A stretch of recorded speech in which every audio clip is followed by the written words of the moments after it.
Yeah, she was quite proud of herself. Every nurse that came in. Wow, that is a pizza roll. They were about 2 hours had their child. So July 1st would be Chris Browse's night. Yep. Okay.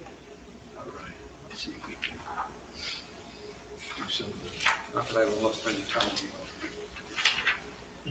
Enough's enough. We good? That's good. All right. Good evening. We are going to call the regular February meeting of the Verona Zoning Board of Adjustment to order at 8:07 p.m. Madam Secretary, would you please read the notice of this meeting and call the roll? Just going to wait one moment. Ah, there she, wow, look at that. She heard you. You're second. Thank you for coming. The notice requirements of the Open Public Meetings Act have been satisfied with respect to this meeting of the Township of Verona Zoning Board of Adjustment, which is being held in person in the ballroom of the Verona Community Center located at 880 Bloomfield Avenue, Verona. The time and date of this meeting were included in the annual meeting notice posted in the community center and sent to the official newspapers of the township, the Verona Cedar Grove Times, and the Star Ledger, at least 48 hours preceding the start time of this meeting. The agenda and instructions on how to comment will be provided at the appropriate time. All meetings are recorded. Those wishing to speak during any public comment period should only provide their name and municipality. Street addresses are not required. Please be advised that should a member of the public choose to state their street address, it will not be redacted from this recording. Mr. Ryan. Here. Mrs. Murphy Braddock. Here. Mr. Matheson. Here. Vice Chair Weston. Here. Chairman McGinley. Here. And Ms. McGovern is here, I'm sorry. And we do not have the engineer and the zoning officer. It's me. We're covered. So, Would you please stand and join me in the Pledge of Allegiance? I pledge Pledge allegiance to the flag of the United States of America and to the republic for which it stands, one nation, under God, indivisible, with liberty and justice for all.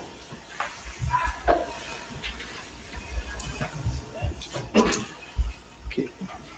Thank you.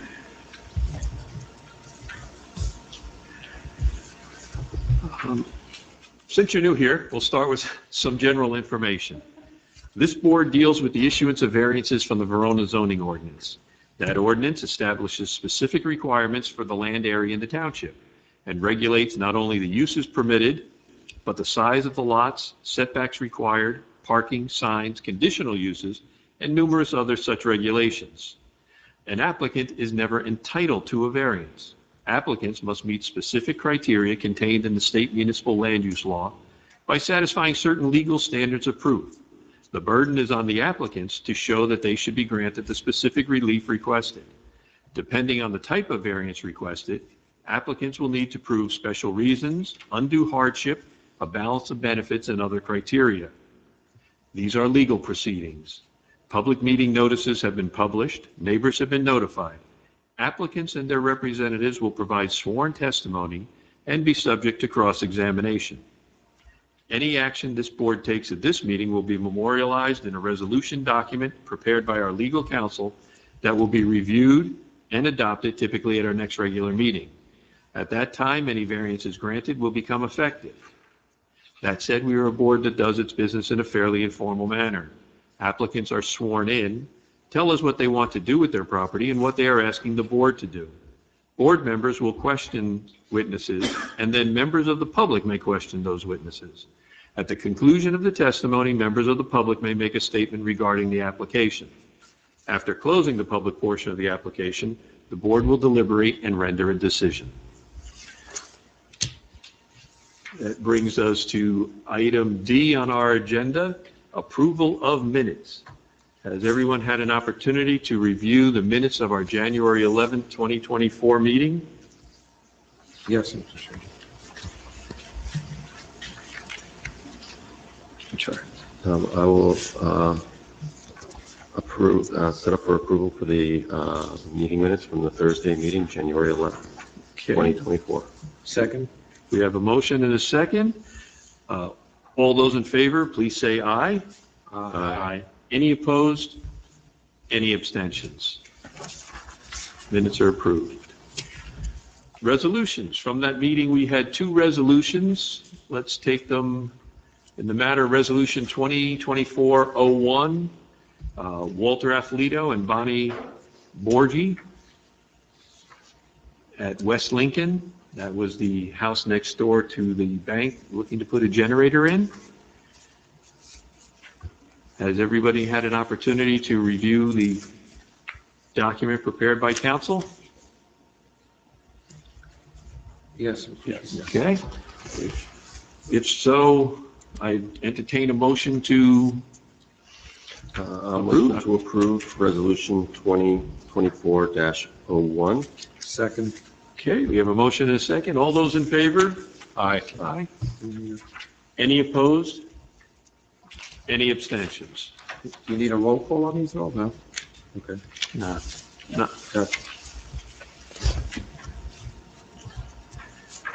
Okay.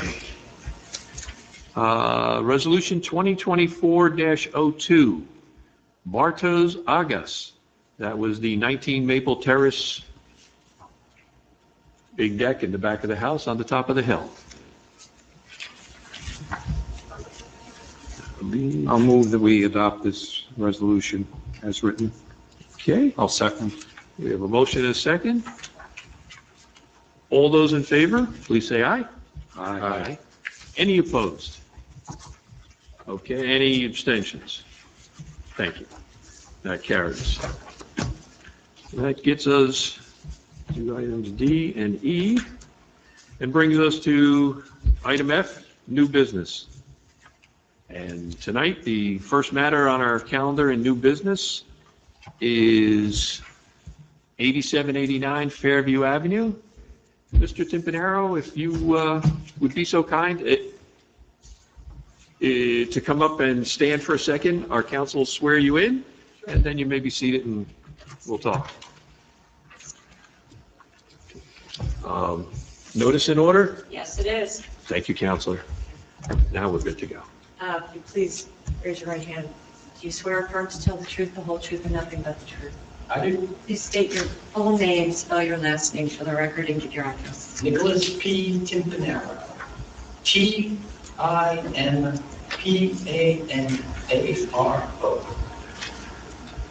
Okay, Mr. Timpanaro, you may please have a seat. Okay.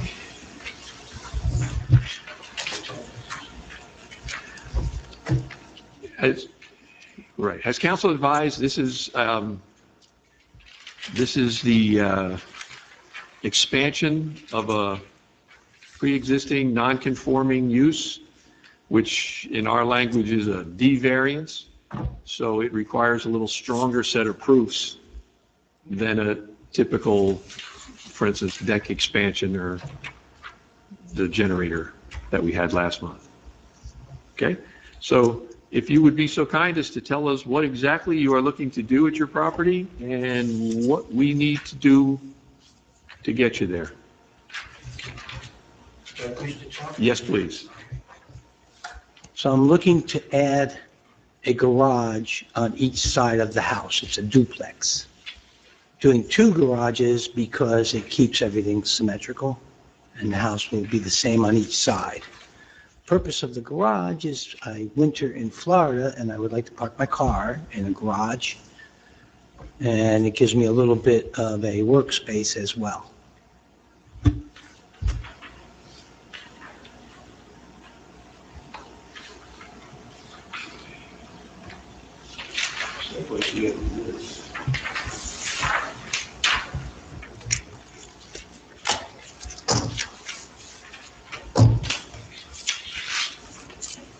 Just if I can run through Yeah.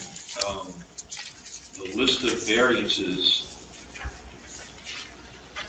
I mentioned the first, on my list, the first one is that the proposed garages are considered an expansion of the existing non-conforming use.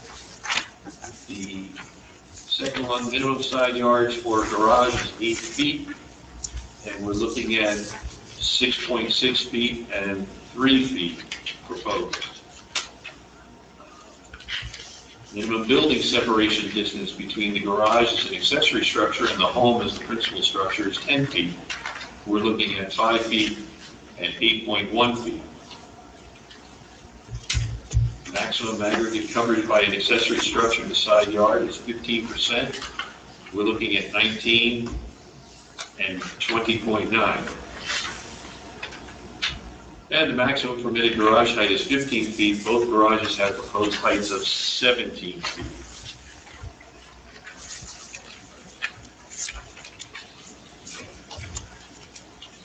If you would be so kind as to, for the record, if you could address each of these variances as to why there's a hardship or what problems the land creates for this. Well, okay. I don't see it as a problem, it's just that the variances are there. So the amount of room that's on the driveway where the garage is going to go, we need to be able to get around. And the size of the garage I'm putting in is 16 feet wide by 20 feet long, so I can get the cars in there, and I would have a little extra space for a little workshop for myself and extra storage. The variance calls for 10 feet from the house, but there's not enough space to do that, and we need space on the other side of the garage so you can get by. That's why even on the side yards, it's less. But it's still, in my opinion, enough to get around the garage if we had to get around. Just keep in mind when we're talking, one of the things that we looked at is variances go with the land. Right. And while you're okay with it being enough room on the side, we have to consider how it looks as part of the whole process of the town. And if new neighbors were to come in, how they would approach it also. Okay. I don't know what else you want me to say about it. I mean, The basis of the minimum side yard and the basis of to the house, in order to fit the garage that I want to put in there, on one side, we're 5 feet from the house, and on the other side, we're 8 feet from the house. So that's why we're looking for the variance, so it could change from 10 to 5. Believing 5 feet is still a sufficient amount of a breezeway to walk through to get in from the driveway into the backyards. As far as the property sidelines, there's still enough room for us to get around the side of the house as far as walking if we needed to. But the minimum of the 5 feet would allow me to even get a sit-down mower to come down and through that area. As far as the height goes with the requirement, I'm designing the garages to kind of mirror the house. So it has it's a Victorian house, and it has the third floor windows coming out. So I'm trying to mirror that on the garage, so it's kind of like when you look at it aesthetically, it looks like it belongs to the house and not just a square box sitting in the back. It's going on top of the existing driveway, so we're not really taking up any additional, what's it called, impervious ground, because it's already there. And it will allow me to do what I need to do with the cars and keeping the house, since it's a duplex, and I'm, like to see everything look the same. I want the 2 garages, not that I necessarily need the 2, but one on my side, which is the 89 side, for me to park my car in the winter, because I winter in Florida, and it'll protect it a little bit more. And on the other side, just to make sure that everything was aesthetically the same. And it gives me a little extra storage too. It's a big house, a lot of people living in it. You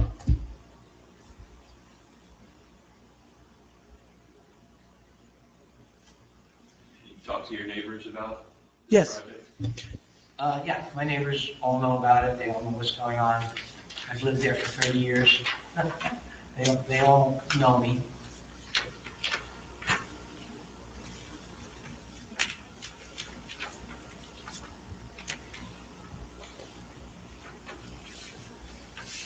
And did you consider moving this garage anywhere else, like in the backyard? No, I don't want to affect the backyard at all. I have a shed back there that I have some storage, and I have a shed on the other side that we have some storage. But the yard itself is open for the most part, like 100 by 100, basically. And we do have family parties occasionally and get a tent back there. But it's to enjoy the yard. I wouldn't want to, impede upon the yard at all. It's a very nice place to live and enjoy your family.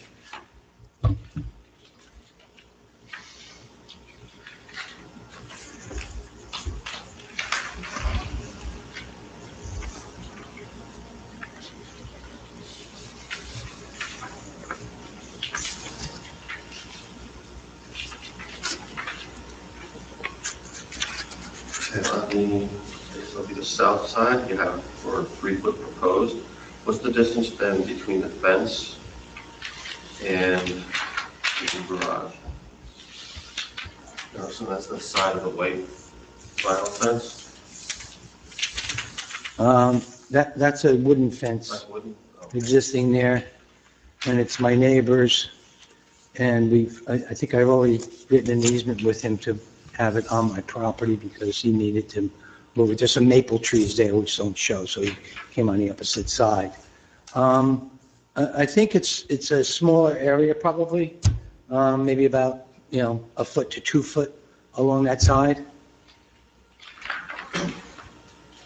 If necessary, we could move the garage closer to the house, because that has an 8, and I'm talking into the, That has an 8 foot between the house and the garage, where the other side is 5 foot. And I have 3 foot on the other side, so we could slide the garage over closer to the house to give a little more distance between the fence and the garage if you deem it to be necessary.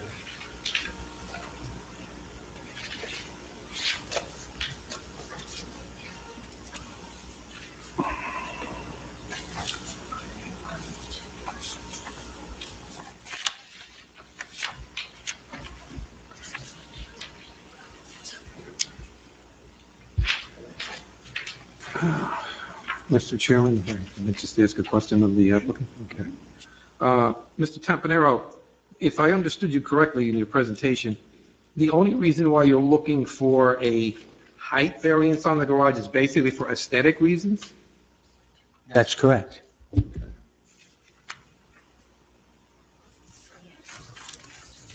If you look at the plan and you see the front of the garage. This is, just make sure we're both looking at the same thing. This is the one that I'm looking at. Yeah. Okay. Yeah, it should be the same thing, right? Yeah. So if you see the picture of the front of the garage, the Yes. height requirement is because of that dormer that's there. So if you saw the pictures of my house, and in the center of my house is a dormer on the 3rd floor, so I'm trying to mirror the house a little bit, so aesthetically it looks better. No, I've also walked by your house a couple of times since you filed, so I get a sense of what you're talking about just from having passed it on a couple of occasions. I like to walk by the properties just to see, what sometimes pictures don't always show you everything. Yeah. I agree. It's a pretty house. That's a very imposing structure. But as the chairman said, we like to try to, stick with the zoning requirements as much as possible, unless we're really placing a great burden on, what you're proposing. So if I understood you correctly, The, if we just held you to the 15 feet, obviously, from what you're saying and from looking at the picture, you might have to eliminate that window that you have on the top too? I would have to eliminate that dormer that would Right. be coming up on the top, which would take away from the aesthetics of the building, which kind of mirrors and matches the house that is there. Okay, Because when I understand what you're saying, but those garages are also way back on the property, so, you know. Yes. They're in the back, but when you walk by, you look down, you're gonna see it. The driveways are pretty wide. I mean, you walk by, you see right into the yard from the driveways. So it'd be nice when you look down that you see something that matches the house, rather than originally when we just drew like a box, I didn't like the way it looked. So that's why I made them redesign to add the dormer on, not realizing that it would be a height requirement. Okay. And it's not blocking the view of anybody seeing anything past there, so I, You yeah. sort of answered, I think you answered my next question, and that was when you went to the architect, okay, did the architect show you a rendering with the 15-foot roof, or did you just eliminated that right off the bat? I eliminated that right off the bat, because it was just a plain looking garage. I wanted something that kind of mirrored the house. When he Okay. sent it to me, I'm like, well, I need something on the top here, like I have on my house, because I'd like it to look as close to the house as we can. Was this property, when it was built, was it built as a multifamily property or was it converted at some point? To my knowledge, it was built in 1920 and it's always been a duplex. Okay. It has a single sewer that runs through like the center of the house, so it only has one sewer line, but it has dual water and dual gas. And it's a firewall in between. Okay. And they mirror each other, the house.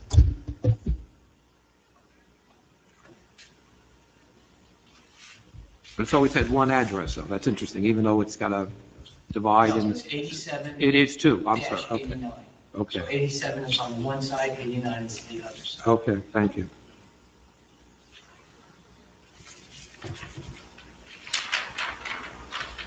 Just some background, you know that one of the reasons we have the limit on the height for the garages is because when you move and the new people come in, we're not looking to have them convert second-story space in the garage to living space.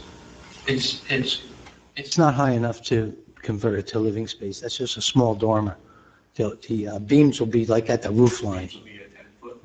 Yes, yes. I'm not, I'd rather have the height inside the garage while I'm bringing the car in. So this way, if I have to work on the car or do something on the car inside the garage, I have the height. I'm not looking to put an apartment up there. Well, again, Yeah, exactly. it's only half to you and half to the future. The house is a family home, so like, I live in it, my brother-in-law lives in it, my children live in it, my nephew lives in it. So it's a family home that we use. And, you know, I don't plan on getting either. Well, we're not asking you to sell it, or we're not assuming you're going to sell it.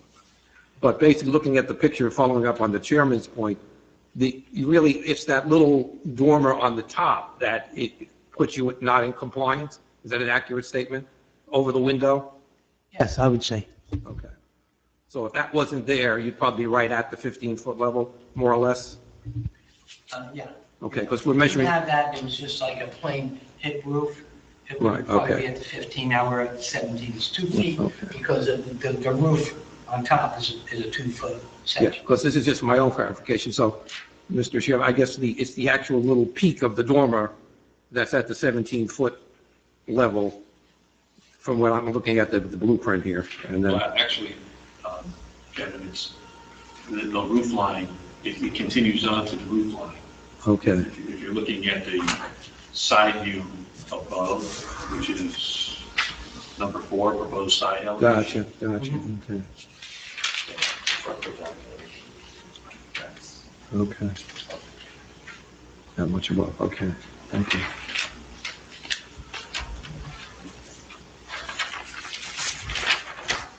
You need 2 garages for symmetry. Yeah. Yes. It would drive me crazy. looking at the floor plan correctly, so it's roughly about an 8-foot door for the garage. And so you have 4 feet on each side. So like sort of the symmetry is also what's making a lot of the, trying to keep it all centered in the door. Because if you try to go in,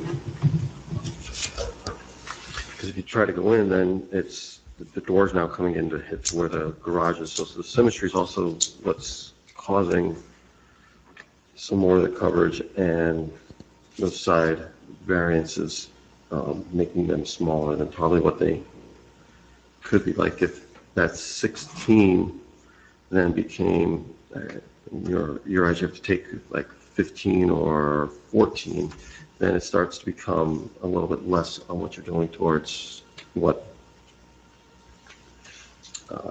those variances, getting a little closer at least. Definitely on the north side, where that you can get towards where that 8-foot is, you're never going to hit the 10-foot mark.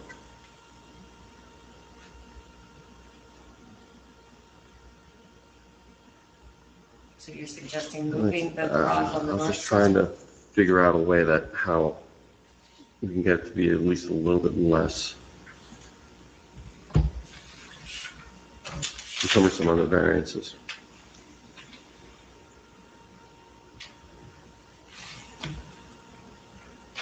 Because we have the 1 foot, that's by that fence, and you do sort of need to push that over because you can't really get in there to do whatever type of maintenance or painting or anything on the side of that.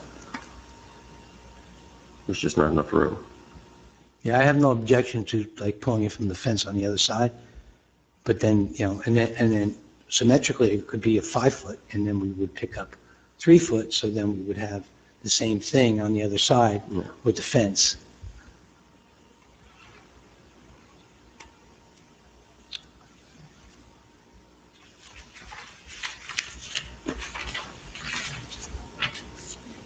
So you mentioned you wanted a work area in the garage. Where do you see the work area? Would that be at the rear of each? Yeah, on the rear and the sides, I mean, you got like 4 foot on each side, so I would have some shelving, so I could like store some extra stuff in there.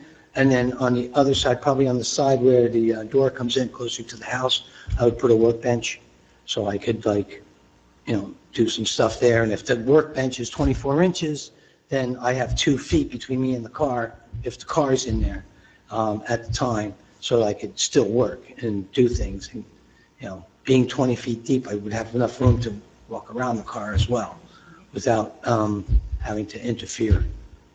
Okay. So the sides is where you... Yeah.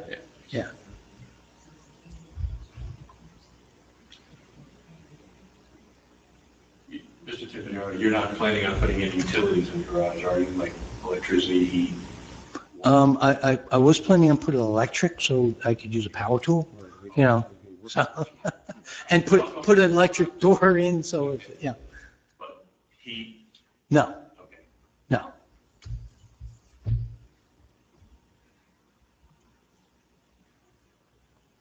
And was it your architect's original plan with the 5 feet and 8 feet? Did the architect ever propose putting them right up against the house?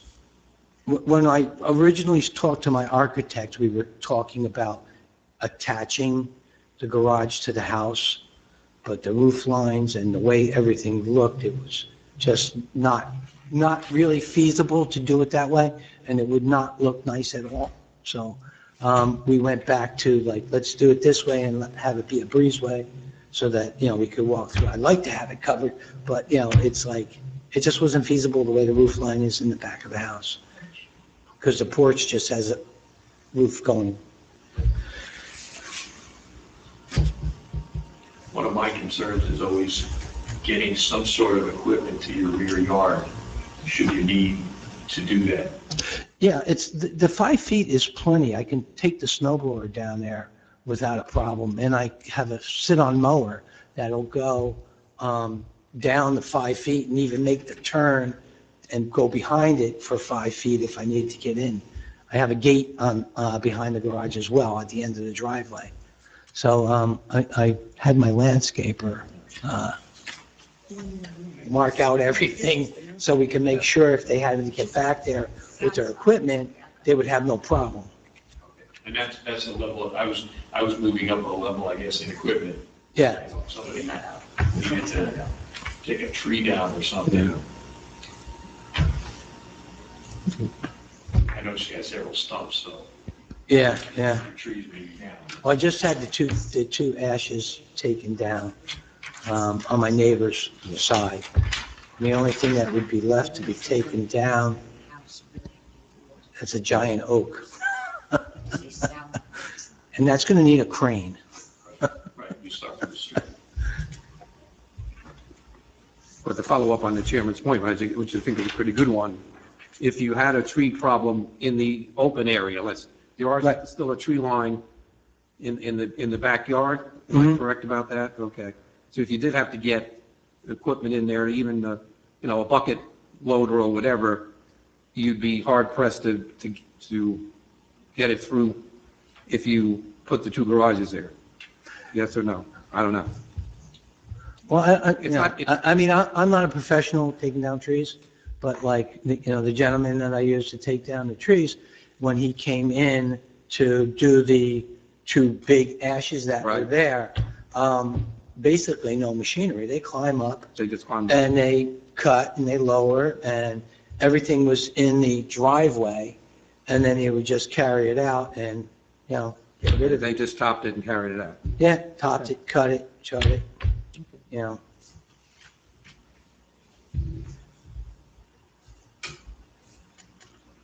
We just got comments too from our construction official that you actually have a little pond in that. Yes, I have a pond. It wasn't, the survey that you're looking at was from 2008, so the pond went in afterwards. The pond covers about 80 square feet. It runs like a 12-foot length down to a fall into like a 6 to 7 foot pool that's about a foot to a foot and a half below ground level. So yes, when it rains, that'll fill up, and then it just holds the water, and the water slowly goes out on above it. It's never on any occasion overflowed. But, You yeah, anticipated my next question, because obviously with all the rain we've been getting lately, not a problem. we've, there's probably people just the groundwater itself Right, is right. actually That's the only rising, time, even if you're not on a stream, a stream or. yeah, yeah. No, the only time that pond's ever overflowed is because someone left a hose in and forgot about it. But it did dissipate out into the Yeah, yard. it didn't go down towards the structure of your house, is what you're telling me. No, it goes, the property goes down towards the back. Everything angles to the back of the Everything goes in the yard. back. Okay.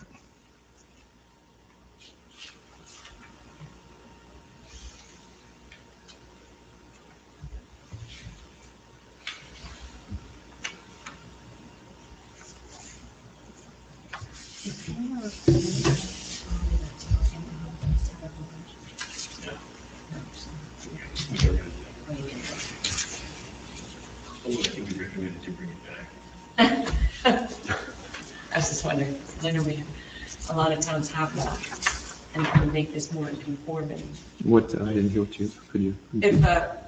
If a town ordinance requires that a single-family home have a garage, because as I understand it, this is a two-family house, you don't have a two-family zone, so that if garages are favored, that would bring it more into conformance, but you don't have that as a requirement under your ordinance, so. Can't swing. We're looking for ways to swing. So the board should be aware, this is a D2 variance, not a D1, so the applicant doesn't have to prove that he would be deserving of a use variance to begin with. He has to just show that it won't increase any of the negatives. He has to just show you the negatives and the benefits outweigh the negatives. And some of the purposes of zoning may be accomplished. Courts have even said on a D2 variance that sometimes even just an aesthetic improvement is sufficient reason. So, Well, this is helpful to me that you're expounding on that. yes, all right. So I can give you some of the other other reasons under the MLUL that promote zoning purposes, Mhm.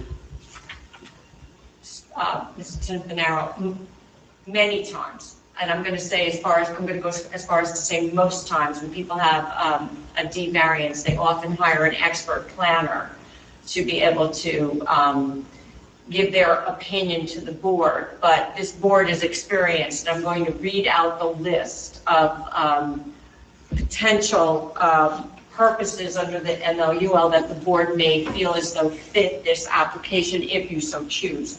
So first would be to encourage municipal action to guide the appropriate use or development of all lands in the state in a manner which will promote the public health, safety, morals, and general welfare. So would it promote the general welfare?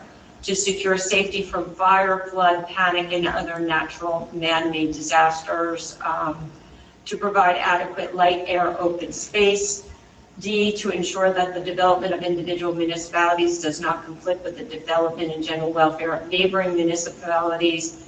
E, to promote the establishment of appropriate population densities and concentrations that will contribute to the well-being of persons, neighborhoods, communities, and regions, and preserve the environment. F, to encourage the appropriate and efficient expenditure of public funds, probably not applicable.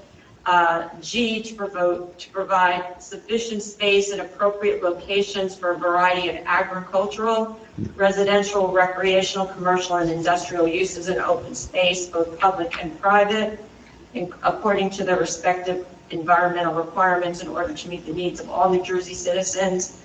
H, to encourage the location and design of transportation routes, probably not applicable. I, to promote a desirable visual environment through creative development techniques and good civic design and arrangements. I believe that that's what the applicant has testified to at this point. To promote the conservation of historic sites, I don't think that applies. To encourage planned unit developments, that doesn't apply. To encourage senior citizen community, that doesn't apply.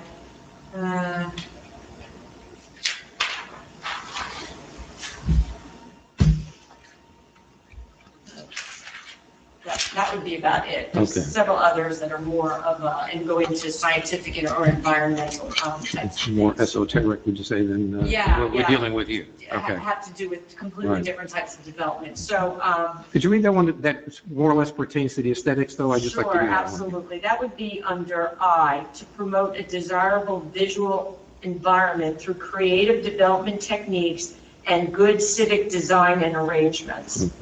All right? So that is paragraph I under the MLUL, promotion of zoning purposes, if the board is inclined to want to note that in your mind as you're making your decision. I'm not going to act as their expert. No, no, well, I just want to just, like, in my mind, that's statute. really, when you cut through the very legalese language of in my mind, that's essentially what you're asking us to consider. The aesthetic, the overall look of the property. Well, yes, Yeah. yes, the overall look on it, and, the purpose of, I mean, if I'm looking in my put own my mind car in, to justify granting you that variance, Right. I'd like to be able to hang my hat on something that's in the, Yeah, okay. that's listed in the municipal land use code. So that if someone comes to me and says, well, why did you, approve this guy building a 17-foot garage? I can at least, now, this is a hypothetical, obviously, Right, but right. I'm just trying to give you an insight into the way that I think about these things. Yeah. And if I have at least if I have something to hang my hat on, and you give me a good layman's explanation, and it's permissible under the code, that just influences my thought process. Right. I know when the board hears the word use variance, you right away, it's an enhanced proof, but I want to remind you, it's not a D1 variance, it's a D2 variance. So they don't have to prove that they don't have to prove that they can have the two-family house in the one-family zone. They just have to be able to prove that this expansion, by including these two garages that they would like, has some type of zoning purpose that would fulfill it. Okay. Can I ask you a little bit more in detail about the vehicles that are currently on the property and the vehicles that you either travel with to Florida or don't travel with, or just understand more about any vehicles or boats or anything else that might be on the property at the current time and sort of Okay, what you're looking to there store? are 4 vehicles on the 89 side at this moment, and there are 3 vehicles on the 87 side. On the 89 side, my wife's car would go in the garage for the winter, and mine would suffer. And the other 2 cars are my daughter and my son-in-law because they live with us. And so what car do you take with you to Florida? Or you have separate? I have vehicles 2 down there? cars in Florida, In Florida. separate, yeah. I'm not going to drive, though. And at any time while you owned the property, have you expanded the driveways at all? Or this is what they looked like when you purchased the property? Basically, it's what they looked like when we purchased the property. A few years ago, we had the driveways all redone.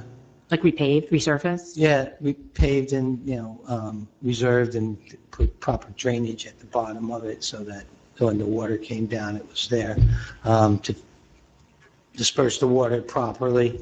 We didn't make them any bigger than they were.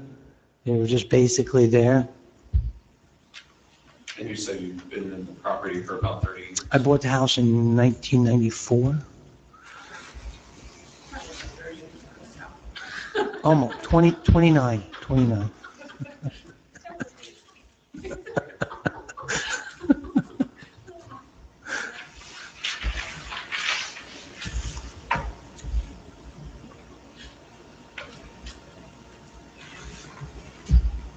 Did you get a chance to read the Environmental Commission's comments? I'm just curious on the, on your application.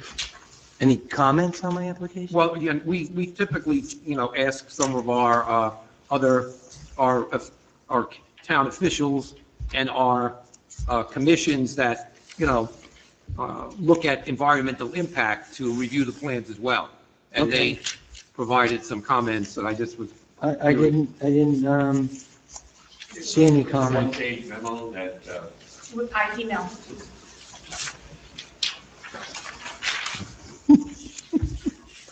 I saw, the only comment I saw was about the,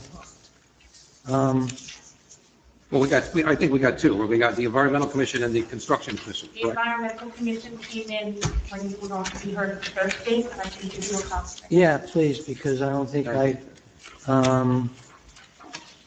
got emails up to kazoo, but, that's from July. Okay, I don't see this one.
Did you say the storage tank? Yeah, they have an existing underground storage tank. What they're basically asking is to make sure it gets designed, make sure it actually fits. I just was curious. I don't see the checklist. Okay, so yes, when we had the driveways redone, at that time, they removed the oil tanks and on each side of the house. And then the contractor put the drainage from the roof into there, which went into the hole which he made as a dry well to take the water. And on each side, it goes out to the corner of the yard and flows along the property lines. One is going like right by the big oak tree over there, and the other one goes on the other side, which there's really no tree there.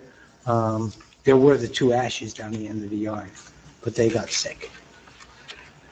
I'm assuming they're in good condition. When we do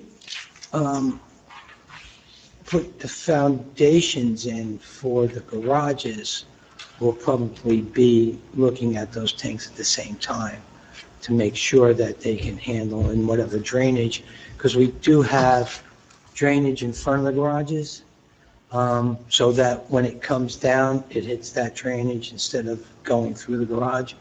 And that drainage will be connected to the existing drainage so that we'll take it to where it's got to go, hopefully. Because we already have, on the north side, we do have a drainage at the end of the garage, which comes down, which was planned for the water coming down. But on the south side, it just came into and underneath the existing shed, which was open for it to run straight through, right to the oak. I think the point that they're trying to make here, and, I think you've adequately addressed it, but it also popped into my head, even though you're not increasing the amount of impervious space, you are changing the flow of the water, okay, from when it hits these roofs. Right. So in your opinion, you don't think that change is going to cause any flooding difficulty or, the water to collect in a different place? We're going to collect it ahead of time. Okay. And reroute it into the drainage. Okay, so there's like a fridge, there will be like a drain around the... No, you have like a seepage tank. You have a seepage tank where your oil tank was. Right. Okay. So then these leaders are going to connect into that seepage tank. Right.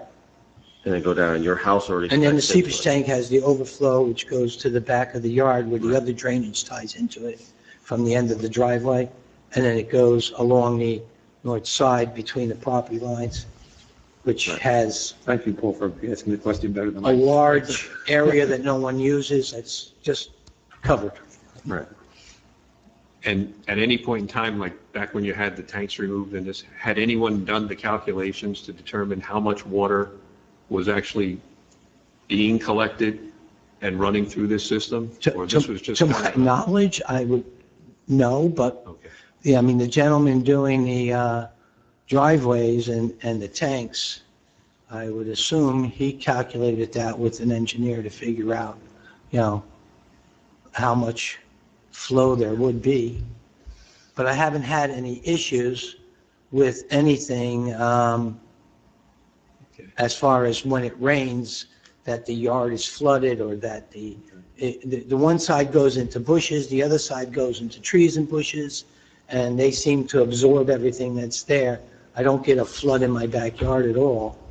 And your neighbors downstream?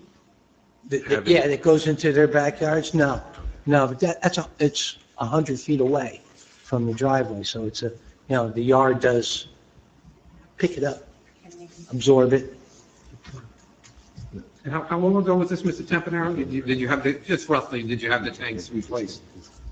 At least 10 years ago? Okay, that's fine. Yeah. Just, so it's been a while, okay, and you've never had any Yeah. issue? So when I bought the house in '94, they opened up and filled the tanks with sand. Sand, okay, And then when I got the things for the driveways, to redo the driveway. okay. then So it we- had already been converted to gas even when you bought Oh, the yeah, house? yeah. Okay. We were told that we had to remove the tanks now. Right. So then it just, okay. Change well, the I regulations. can't just go over them because So they're as over soon as you there. opened the driveway, you had to take the tank? I had to take the tanks. The Gotcha. EPA had to come in and go, Okay. Okay, so I hate to keep coming back to the cars, but, so your testimony is that there are 7 cars on the property right now? Seven cars on the property right now? Between the both sides? Yeah. And, I mean, when I observed the property, it looks like you kind of park those cars far back. You don't park them like in the front of the driveway, you park them far back. So, like on my side, depending, like we'll put 2 cars all the way back. Yeah. The garage is gonna be, and then the other 2 will be on alongside the bushes. Okay. And sometimes my wife's car, we just pull up in the front of the driveway and just hit where the bushes are, so it's easier for her to get out. Same thing on the other side, they'll park 2 side by side in the back and 1 along the side. But if we put garages back there, you won't be able to, I mean, these are going to be one-car garages Yes, so Yeah. 1 car garage. So 1 car will go in the garage. on both sides at all times? I don't know if he'll use it both on the other side as much as, I'll use it winter time. I'm gonna make sure my wife's car is protected, so that'll go in there. Mine will stay in front of it, on the side to, and then the other 2 will be out.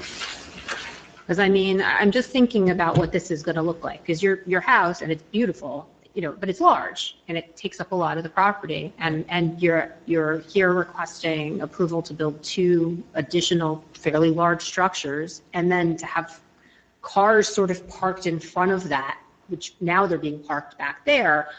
I'm just kind of seeing, like, this is going to look very congested, potentially. It'll still be parked, if you look at the plan, the way the porch is, okay? Yeah. If you put, you can put 1 in the garage, and if you don't, we put 2 will be parked in front of that garage when it's not in it, and the other 2 will be parked on the side, and it still will not come out.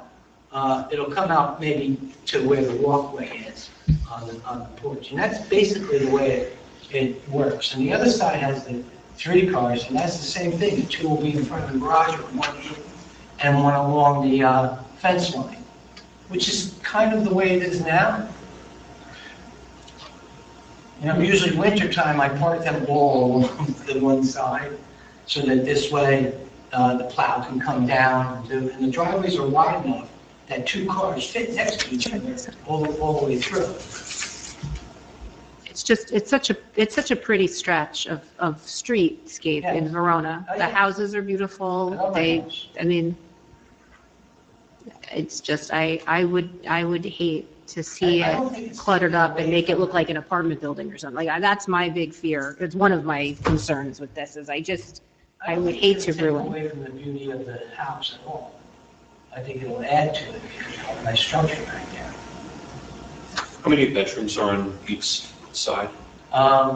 Originally 5 on each side, and on the 89 side, we just added a bedroom in the basement as my mother-in-law's suite for me to sleep in while my daughter takes over the upstairs, getting ready to have church. So 6 on 1, 5 on the. Yeah. It's a big house, I put a lot of time and money into it since we bought it. I've redone the whole thing inside and out. Just to follow up on I think on Genevieve's concerns, and Genevieve, you can jump in here if I'm not understanding it correctly. You're feeling maybe that he's basically taking 20 feet away from the driveway, From each driveway. for each Yeah. driveway, From the back. and so right now, and I understand what you're saying because I've looked at your house a couple of times. Sometimes the cars are way back in that area where the garages are going to be put up. So obviously they are going to be, if this is allowed, the cars are still going to be more visible. I don't agree that they're not going to be. I think it will be more visible with the garages there than they are now because you can't possibly get them back. As far as, Well, at least one will be, because One. if the testimony is potentially one car will One- always be one parked car- in one garage, but the other one may not be used all the time, and that's Okay. potentially 2 cars on one okay, driveway. so one driveway will not be able Which to, can still be 2 cars yeah, behind the porch. So you can see where the existing porch is, and from the front of the garage to the back of the porch, you can put 2 cars side by side there, which is probably what would happen. When one car is in the garage, there'll still be, you can still have 2 out there and 1 along the side, still not coming out past the walkway of the house, in front of the house, and just maybe, to the front of the porch. No. which is basically, when you go, if you drive past my house, you always, the cars are parked along the hedges, and then one is in this, as far back in there as we go. But there's always enough room for them to pass each other. And you don't see the garages as curtailing that ability for them to get out again, though? No. No. Okay. Not at all.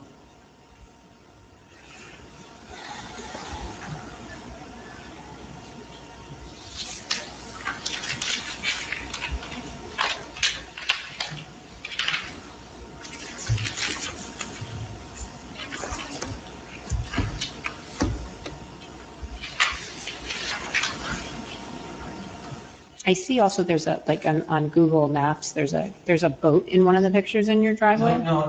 No boat? No longer? Okay. My brother-in-law lives on the other side. We are sailors, so we had more than one boat. Oh, And he just bought a place in Maryland in a, kind of like a campground on the river, and both boats have come to Maryland. they're living their best life in Maryland. Okay. Yes, he goes there every weekend.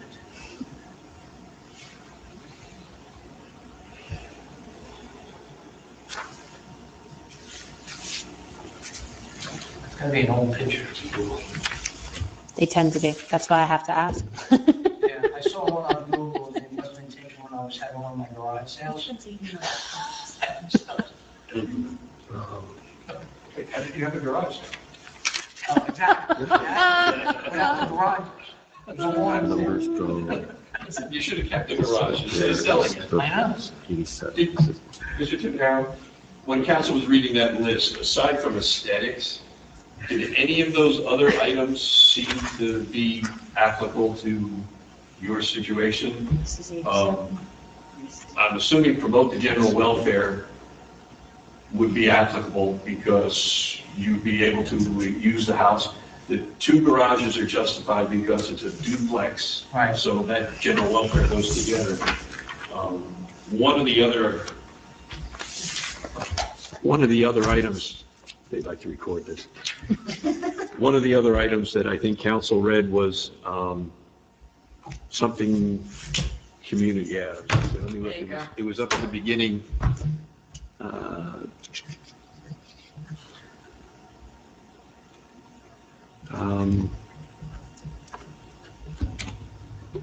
I guess I was looking to promote the establishment of appropriate population densities and concentrations. We're looking at this as a very big property, but it's a very big property that is actually 2 living units. Yeah. So considering, a garage for each unit is not out of the question.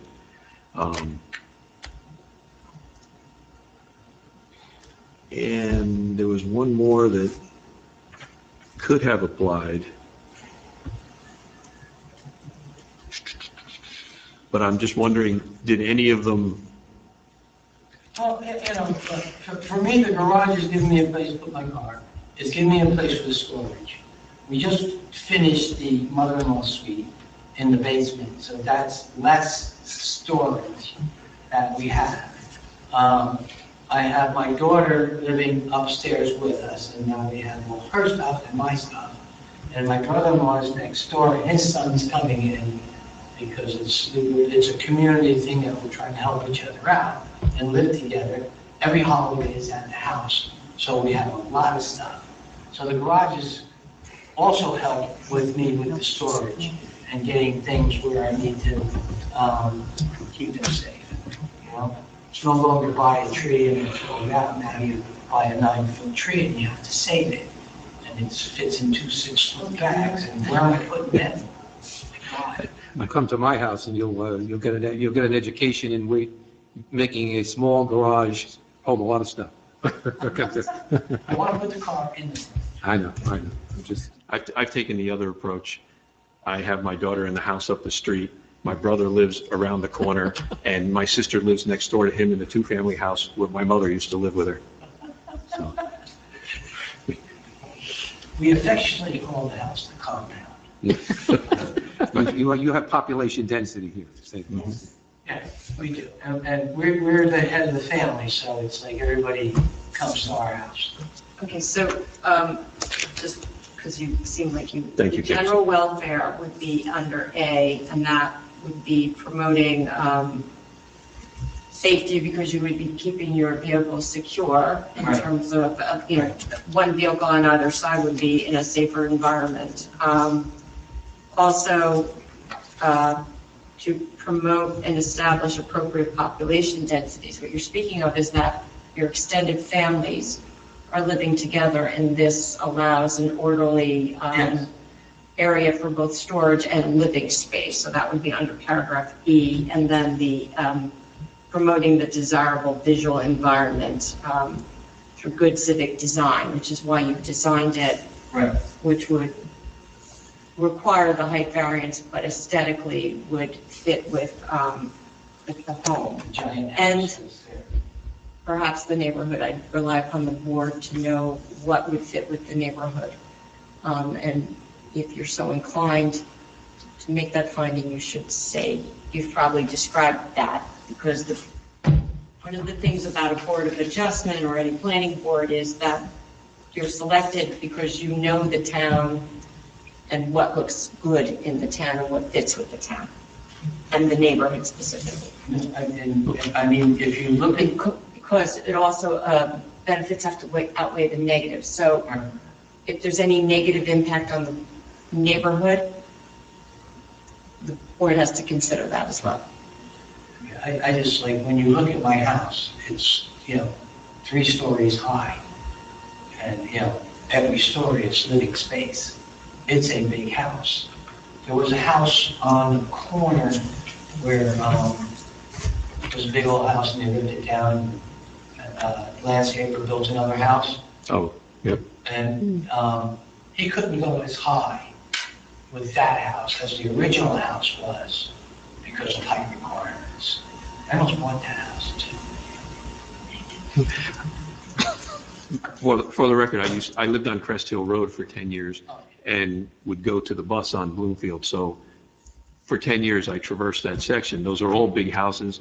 I remember when the Waits knocked down the 2 houses and built the big one next to the, what do we call them, that fuel station? It used to be the fuel station, whatever it's been since. Yeah, yeah.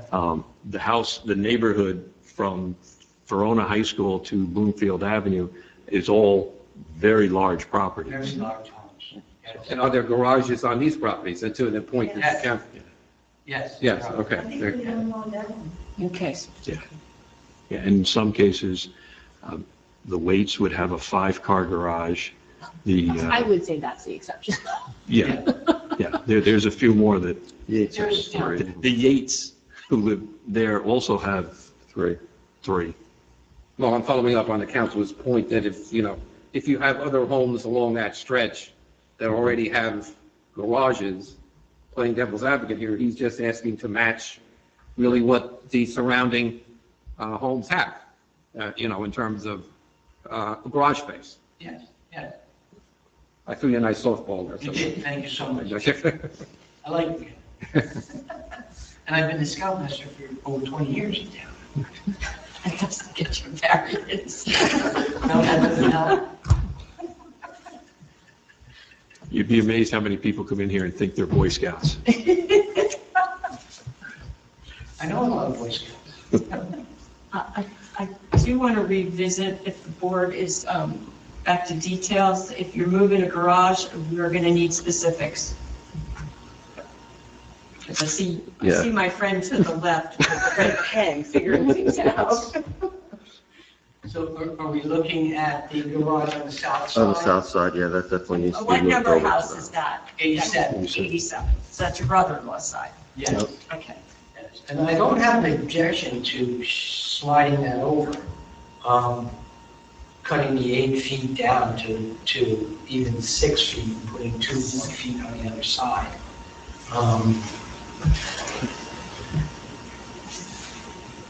Okay, what I want to Because that understand would is make it more you're not symmetrical. cutting the size of the garage, you're No. moving it. Moving.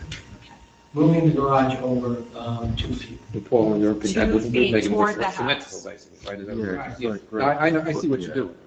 No, I can, Does that create another variance? It's still, Actually, there's it a needs variance here. It still needed a variance, it's Still just needed- shifting it one place or We're another. shifting. Okay. Yeah, because. All right. So it would just be a condition of improvement if you say you move into, It would just be a condition, a design, it would be a condition that it's going to be shifted. It would actually lessen the variance to some degree, the side yard setback, because I- right? but you'd have to incorporate that into. In the resolution. Yeah, that's what I'm trying to get, I need specifics. Would I have to submit a new plan? Well. Or when I go for my Or permits? To the building department. When I go to the building department, okay. If all it's right. approved here, if Right. the resolution gets written up, and then you go to your architect, And we make that move and you make that change. to submit the plans, And to then you get the get your permits, permit, to do the right. things we Yes, need to do. exactly. No, I think the building department would look at the conditions that we applied to Right. the resolution, Yeah. and you heard, and then to make sure you're in compliance Right, with On your what we plans, approved. on your Right. plans, and then you build it that way. yes. I mean, to my extent, I was almost thinking to match the 5 on both sides. In this way, you'll definitely have enough room between the fence to do whatever type of maintenance you would need to do on the side of the garage that's being built.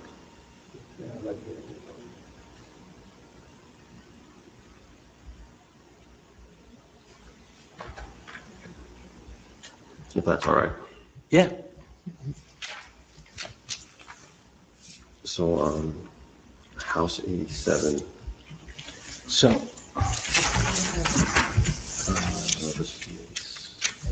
And I have Flip it over. This would be 87, that's 89. so we can move it 2 feet towards the house, So would give us that space. right to- now, Well, it's right- showing on your plans 8.5 feet. Right, 1.5. Okay, 8'1.5". So it would then be moved so that it would be 6. 5 feet. Well, I would go 6, 1.5 if, and that would give me the 3 feet on the other side, I think. But if you want to go 5, that's fine. That keeps everything's nice and symmetrical. Exactly parallel. Yeah. Okay, so we're going to move this to 5.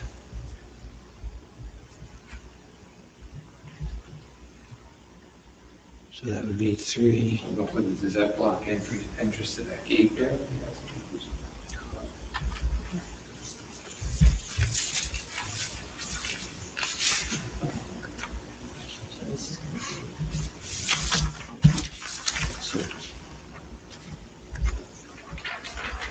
Because the gate door swings in, am I correct, if you move, the gate that's shown next to that garage? Swings into the yard. Into the. Into the yard. Yes, everything goes in. So that's 5, 6. There. So no, it'll probably, no, you should still have full access into that because that's 5, 6 right there. So if we just right here, so you still have access to that gate.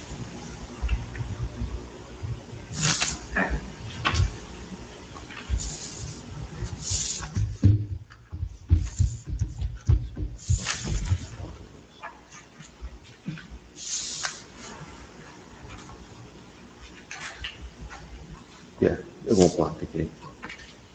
You still have full straight into the gate. That's why Yeah. we didn't solve the problem and create another. No. No, we didn't.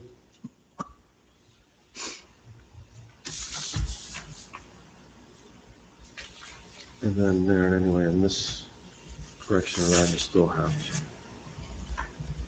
a solid dimension there, so you can come around the whole garage there. It is very close to that plan. Yeah, This is much too close to the fence. Yeah. If you needed to do any repair on that, if a shingle blew off or Right. something like that, how would you do it? or just to, Take the fence down. or just to clean the And gutters. leaves out the things, yeah.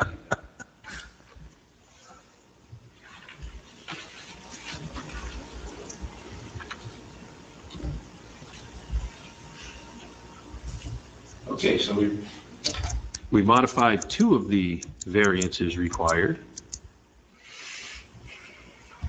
Two? Actually, Oh, because okay, one 'cause variance it's- is for the side Side in the building, and then the other okay. one's from the building. Right, okay. And apparently, the board is a little happier with your garages being closer to the building and not so close to the neighbors. Yeah, good.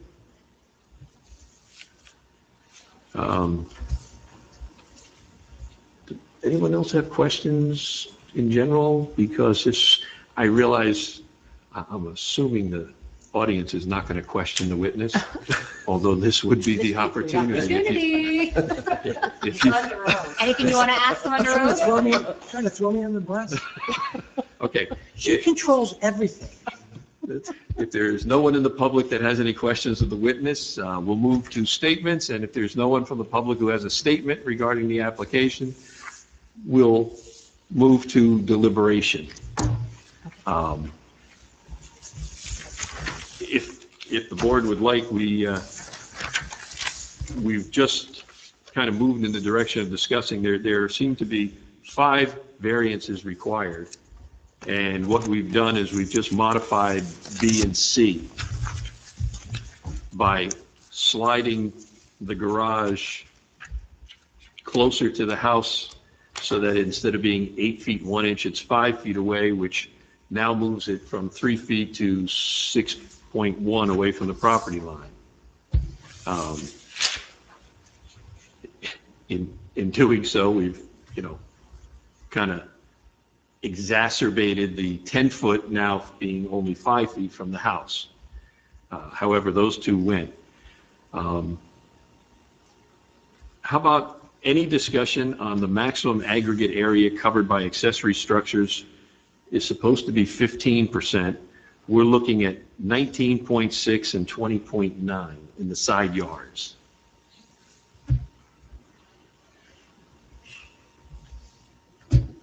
Can we start generally, because I've been waiting for this part, Sure. because let me start off by saying I'm not unsympathetic to your plight. My old house was an 1897 house.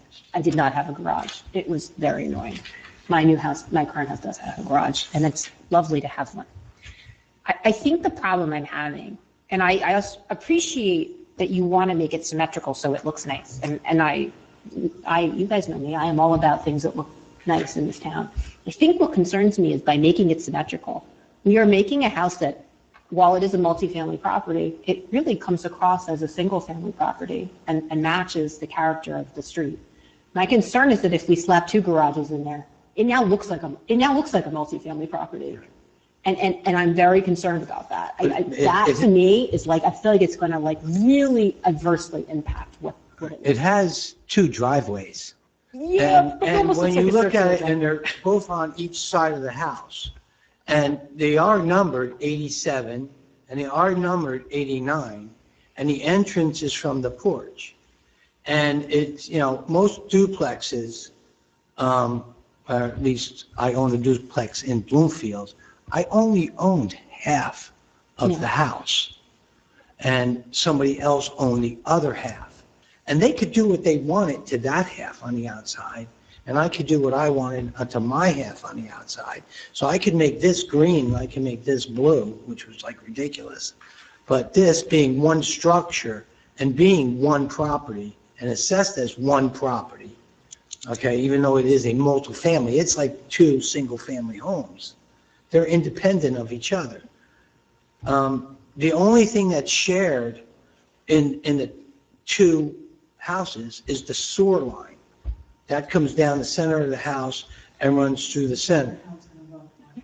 It's So- really just, and I understand. It's still all gonna that. look like- And look, I'm asking you guys to like, if I'm being completely ridiculous about this, and this is not a concern of anybody else, then fine, we can move on and we can talk about how big these things are being, supposed Well, to be. to Mr. Timpanero's point, when I looked at it, obviously, having the 2 driveways there, there's more than one, that it's a multifamily unit, even though I think it's obvious. I think putting garages there, if I understand your point, you just think that would highlight that more? Well, I think it's exacerbated. I mean, look, I'm also not a fan of those giant 3-car and 5-car garages though either. I mean, I don't love those either. I think they're behemoths. And I don't love how they look. And actually, I'm not sure that even the houses on either side of you have garages right now. They look like they're older homes. They didn't look to me like they have garages. The one on the corner on the south side, Yeah. they don't have a garage. They come in On on the other Linden. side, that other street, They come right? on Linden. Yeah. The house on the other side has a garage, but it comes in off of Kenwood. Okay. So Okay, it's like but- you can't really see it from the street. Is that? You can see it from the Kenwood. fairway? Yeah, from the other. Right. But you go across the street, they all have garages, all those larger homes that all go down. I mean, I'm just wondering, like, is it really so terrible to only have one garage on the property? And is it a tasteful looking garage? I don't think it would, I mean, that would make it more in line with an older home that had a garage, one garage. It's just, I don't. It doesn't make sense to me because I have two driveways and it's not, it would drive me insane, seeing That I get. Yeah. I mean, I get it. I'm just. aesthetically, it's like, here's my house, garage, driveway. You know, if it was not going to be that way, if there's no driveway on one side and I just had a driveway on the other side and everybody parked there that lived in both sides, I would say, okay. But when I look at it and I have two driveways coming down and the way everything is on that house, everything is symmetrical. Everything splits in the middle and is mirrored on each side. How can I do one thing on one side and not on, that's like, all right, let's put a macadam driveway on this side and let's put pavers on that side. That would like drive me crazy. Well, if it doesn't bother anyone else, I guess I can just keep thinking about it, but I'll say, talk me out of it. I'll say, I mean, I am conflicted on this because I totally understand wanting to have a garage and even some of the variances, I'm like, okay, the 17-foot height versus the 15, like, I don't think that's a major deal. And even the, kind of the side yard coverage of the requirement, 15% going up to about 20% on, on one side, 21 on the other. So like that, I don't think is a major item, but it's everything. You're too close to your neighbor, too close to the house, the structure's too big, it's too tall, like it's. And now there's two of them. And there's two of them. So I understand it, and I think the way that you have it designed from the aesthetic perspective, I get it, but also from the aesthetic perspective, I don't know if it enhances it because sometimes having the open space looks better than having just another structure on either side. So I am a little torn or conflicted on, on the whole application here.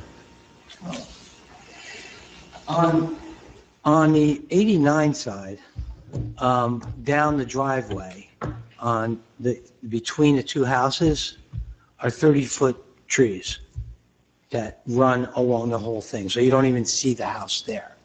So that neighbor would not even see the garage because there's already the line of trees that are there. On the other side, where the garages would be towards the back of his house in his yard that is below my yard. So where the property line is on that garage, when you cross the fence, it drops down on his side. So I don't see that it's affecting anything that he's going to be seeing or doing. And those are the two that would be the most concerned about seeing the garages. Personally, I think looking down from the street, it would be aesthetically nice. It wouldn't be ugly. You would see a nice garage in there with a car parked on the side. Right now you see cars there. I mean, I've had boats in there for years, all along that driveway. That I think was a little more than seeing a garage.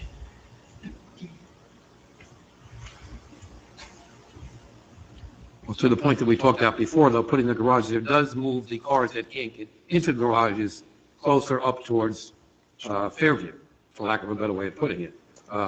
So you're still going to see cars, and you're actually going to have a better sight line to see the cars than you do now. Well, the cars are there now. Yeah, but Okay. they're farther back, and they're going to be. Well, no, there's always cars towards the side of the porch, towards the front. Okay. You come out of the front of the house, you can see the walkways. You want to come out, walk out, and get in one of the cars. Right. So there's always a car in that area, Okay. because it's whoever I'm doesn't look- I'm want to looking at walk picture in the you back. provided But there. now there's going to be something tall behind them. That's, I mean, even if they don't move where they're sitting now there's going to be something solid behind them. You know, A nice-looking garage. and they are, don't get me wrong, I think they're very nicely designed. I just think there's a lot of them.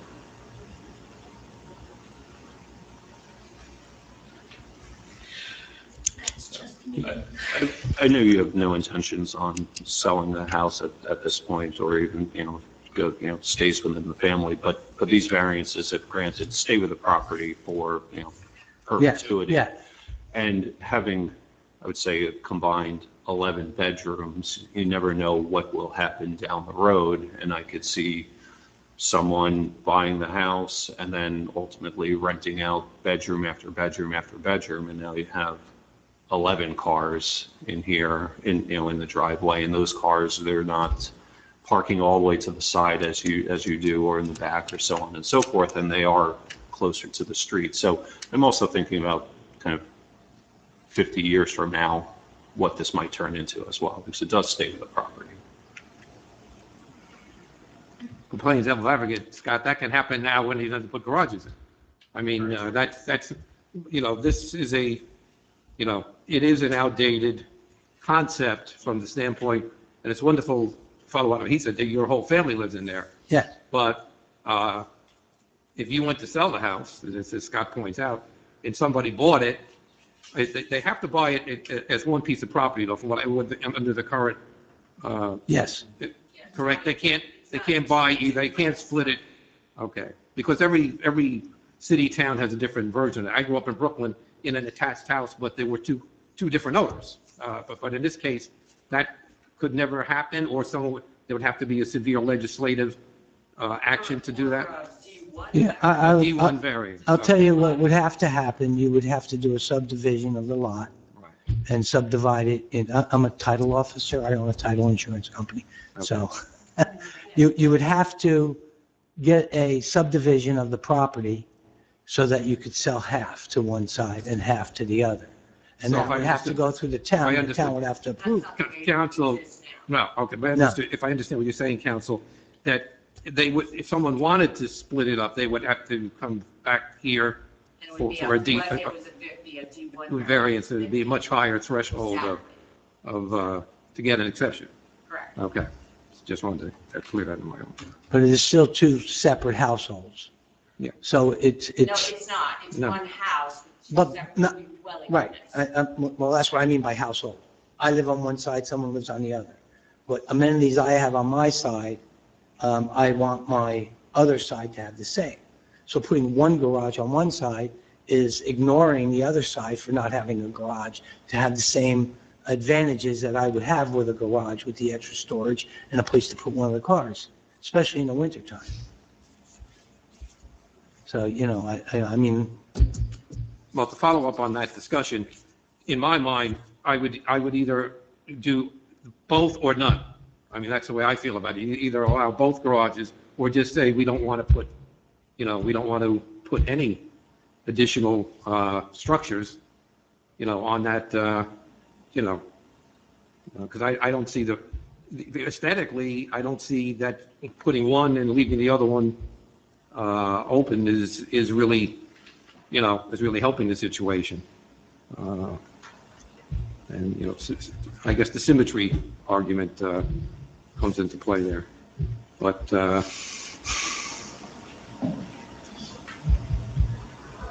and I do like the fact that Paul suggested of moving them, if we did approve it, of putting that condition in to make them more symmetrical, for lack of a better way of putting it. Okay. Does anybody have a problem with the height? That's not- I don't have particularly a problem with the height, given how tall the house is. And the only way to like reduce big covers is if you narrow it and make it shorter. I don't know what that does.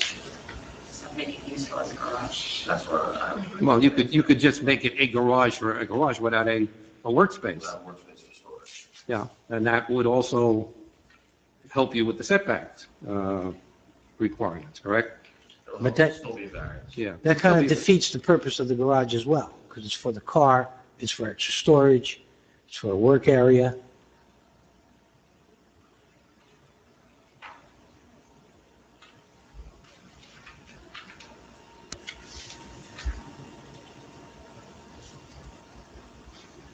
And if I understood you correctly, by finishing your, making a basement apartment, and I assume you did all the proper paperwork on that? Yes, definitely. Okay. You don't do this stuff. You without any- eliminated the, you increased your need for additional Well, it was- storage outside of the house. It was already a finished basement, Okay. but we needed to redo it.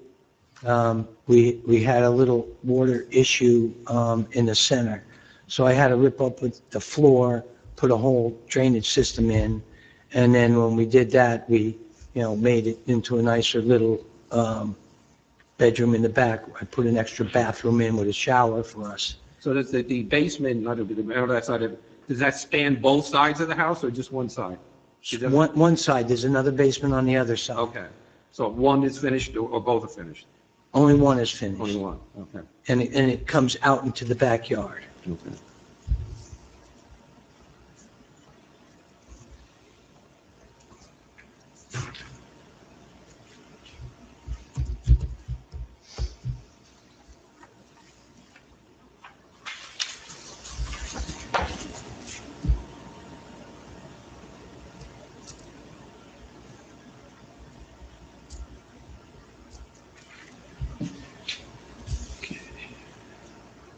And to the point about the height, I think that Scott, if we approve the garages, I don't think the height is a problem. Because I think it does look, from the drawing renderings, it does match more of the architecture of the main structure by putting a dormer, I guess, in that area. That might be the easiest one to improve. I agree, I don't have an issue with that.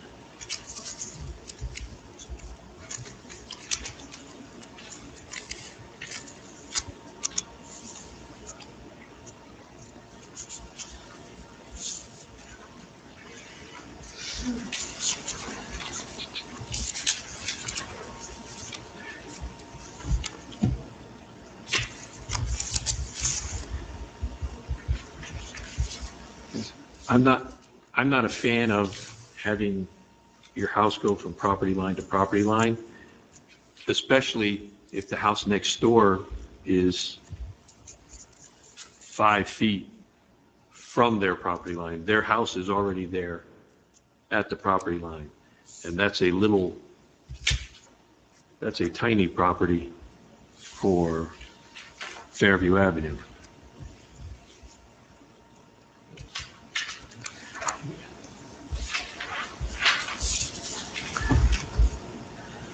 We're talking the house on the 89 side, Um, on the north side? North side.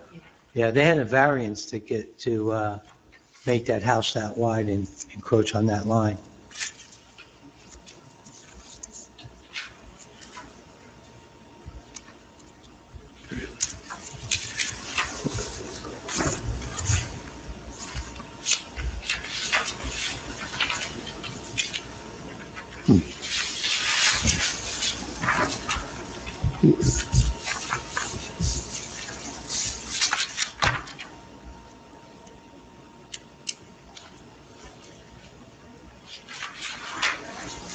That's gonna be a lot of property, like, especially with the trees that are there, it's gonna be like, and the house, trees, and the Next house.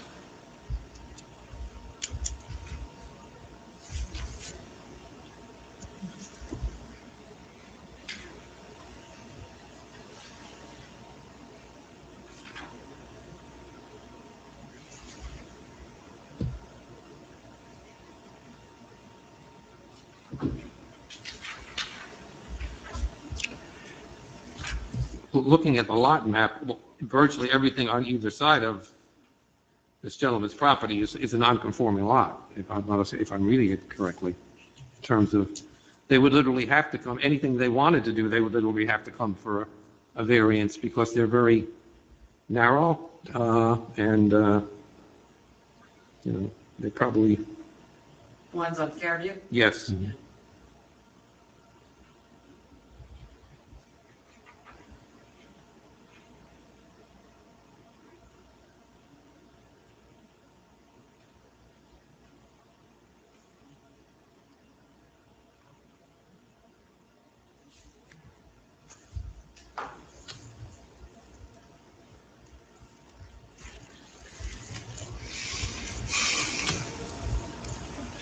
If I'm reading this correctly, and correct me if I'm wrong, I'm looking at, I guess, the lot that's numbered 51 and the one that's numbered 1.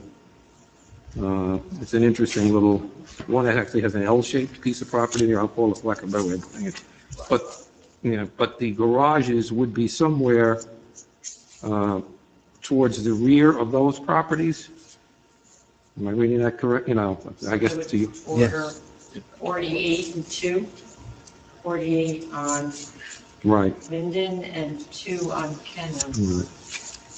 Yeah, they would be in the rear, because if you go down Linden and you sort of look into the driveway of the house that's to the south, you can right now see the back of your porches that are on your house from their backyard, and this garage is gonna basically line up with the end of that, right? Sort of, close.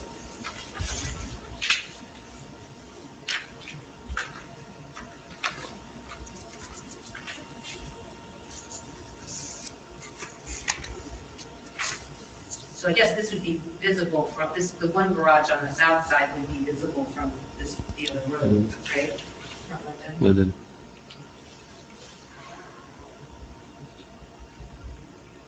House 29 is, and impervious coverage on that house is like almost the entire block. Between their driveways, that big thing in the backyard and the house itself.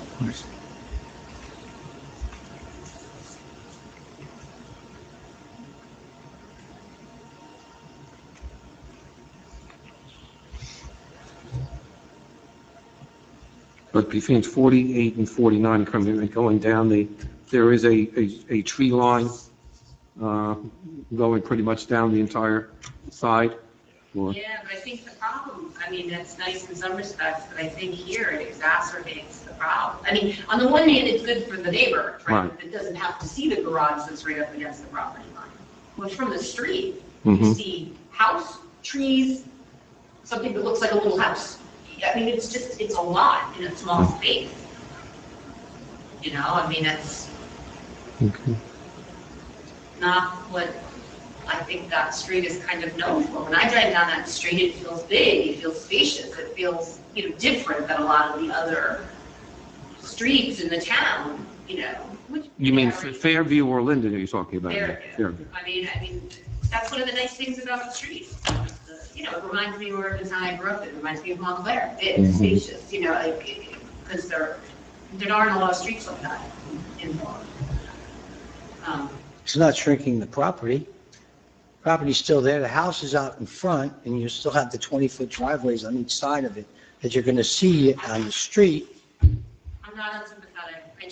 I'm really worried about making this look like an office building. A really tasteful office building, a really beautiful one. I just sort of multi-family, like a big complex. I don't know. That's what they're building across the street here. Yeah. We ate the fruit. We did. And nothing. You had no say. And we're not governed by, a lot of people think we're governed by precedent, which we're not. I mean, we might take that into account, but we're not, it's not necessarily the number one factor that this board considers. Am I correct, Mr. Chair? Absolutely. Thank you. Each property is considered On its own merit. Individually, for the uniqueness of the land that it presents.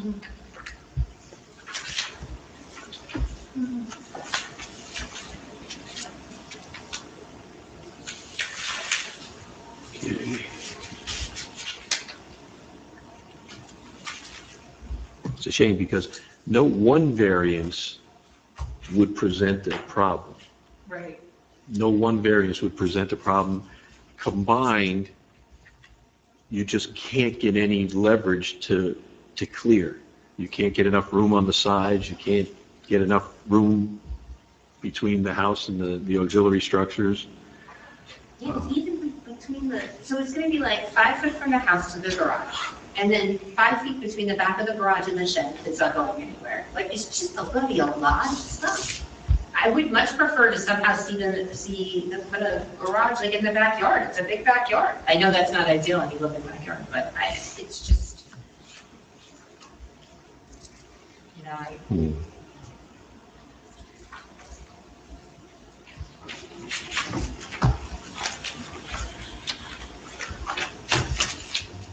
You would prefer to see the garages beyond the fences? But still, you would still see it from the street. It would only be another 15, 20 feet back. yeah. I don't know, it's a lot. It's a big house it's a big property, but it's a big house on a big property. It is a big lot. And putting 2 more structures on it is a lot. All right, well, that's my issue. My issue isn't going anywhere. I'm going to keep thinking about it, but I guess we should figure out if there's anything else about it that bothers us at all. And if not, you know.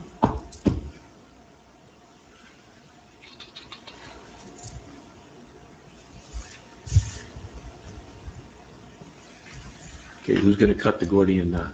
Can't be me.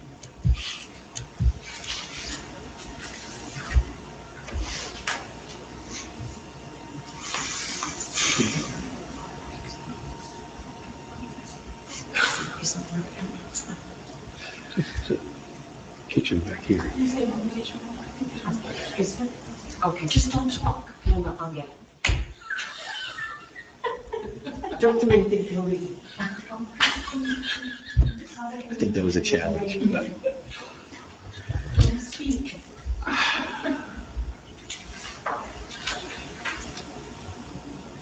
It's really a shame because it looks really nice. And if those houses on the 2 lots on the side were another 10 feet away. Well, the one on the Linden Ave side, Yes. the fence is there, but it's like a 10-foot distance between the fence and the house. That used to be a driveway that came down. And he still has the fence that comes around with the gates, so that if he wants to convert, there's still a driveway apron there. So, that house is further away from my property line. That's not the house that concerns me. It's the one on the other It's side. the one that's up. Everything's gonna be sandwiched together. There's already the trees that are there. I think that exacerbates it in some ways, because when you're looking at it, it's just everything is there. Everything's right on top of each other. But I also am sympathetic to the fact that they got a variance and built, towards the edge of their property Yeah. line. And they are not here to complain.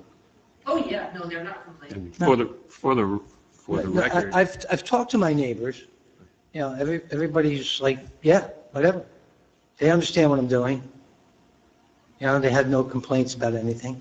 Just, They just said, we got a letter from you, twice. nice letter. That's why we send orders. To put it on record, there are no members of the public in attendance. So So they're not objecting. right, we have to give them a chance to tell us Yeah. why they don't want it, and obviously they're not. Well, and playing devil's advocate, it's clear to me from this map that many of these properties at some point were subdivided and 2 smaller houses were built. Yep. And that made the area more dense, and that's what's happening here. This is just making it a little more dense. I just think it's a shame to make it. That's one of the more redeeming qualities of that street. Well, my opinion is because the garages are all the way in the back of the house, it's not, if I was putting them up in the front, I would agree. I would say you're seeing house, garage. But what you're seeing is a house, a long driveway with a garage at the end of it, a big house, and then another long driveway with a garage at the end of it. It's not, I don't think, in my opinion, that it's making it dense. You know, it's still making it the same. When you come across the street, you're still going to see the driveway, the house, and the driveway. I mean, you look down the driveways now, you see 2 sheds. So you're still seeing something back there. But the sheds are a lot shorter than this. Yeah, they are. But they won't look as pretty as this garage, They are pretty, I agree, they are pretty. to make it look such a beautiful place.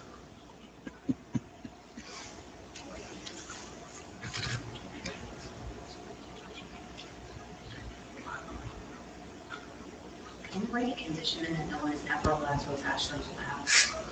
Like, no one could put a breezeway in, we could do anything like that. I think that we can do. Can we? I believe we can do that.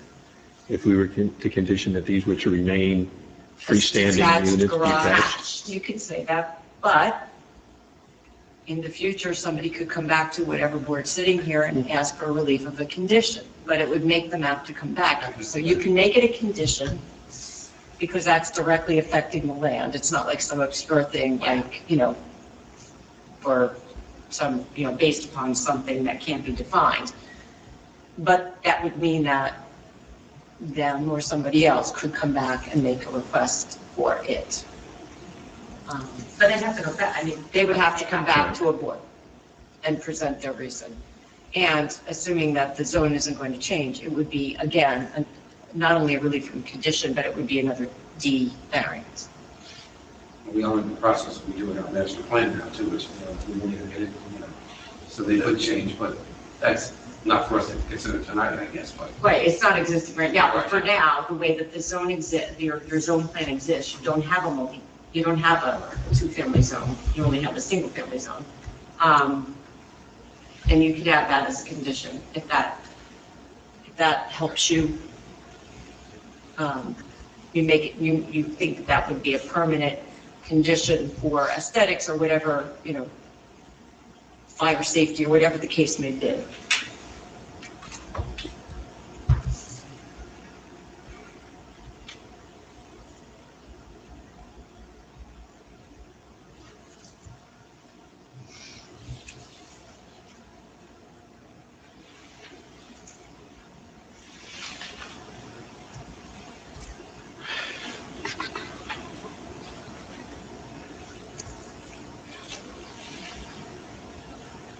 Ooh, you can smell the wood burning up here.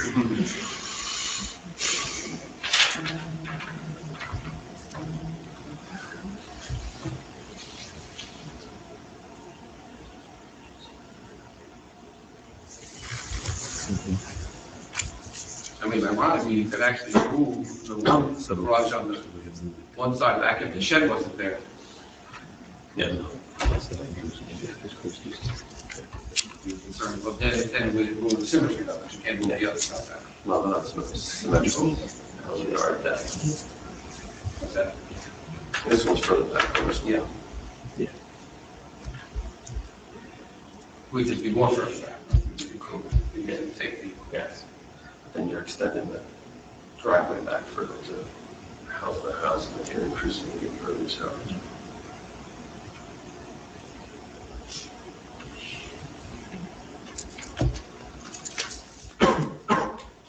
Folks, is anybody interested in moving this application along? Yes, I think we should set some parameters. The south side, Can you make a motion to approve it? yes.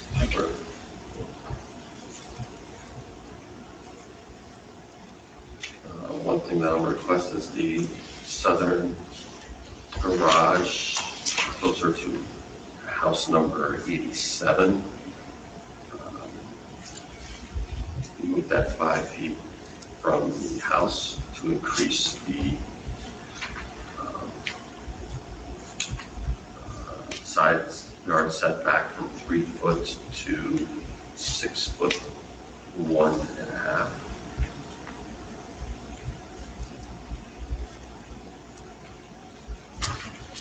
I also want to add in one of the comments from the zoning department because of the stormwater situation that we keep doing where you put the stormwater management is exempt.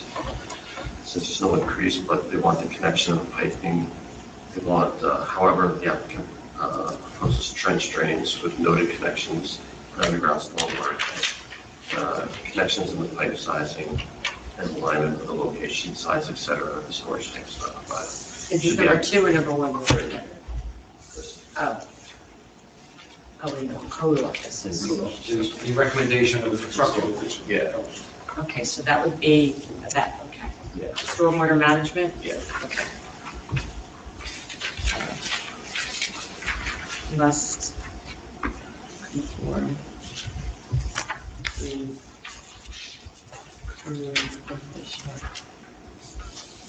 letter where it says stormwater management is exempt. However, the applicant proposes trench drains, the connection piping size, type, and alignment is not provided. The drainage aspect of this project will require engineering review. So your condition is that engineering review, the applicant must submit for engineering review? Yeah. Okay.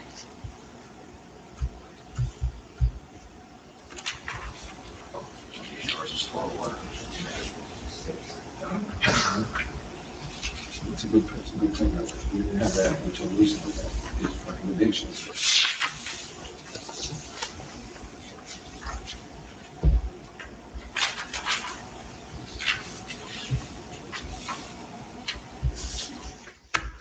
And abide by the recommendations of the township engineer as he so finds, he or she so finds.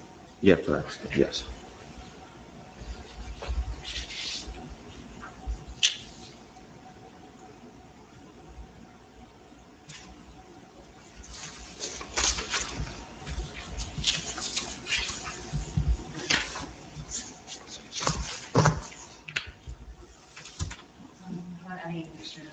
And No heating, no plumbing.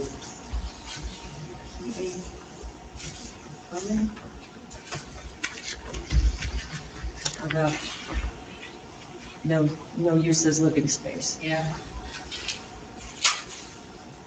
How does that, let's say the town, like Montclair recently voted to allow small accessory structures for use as,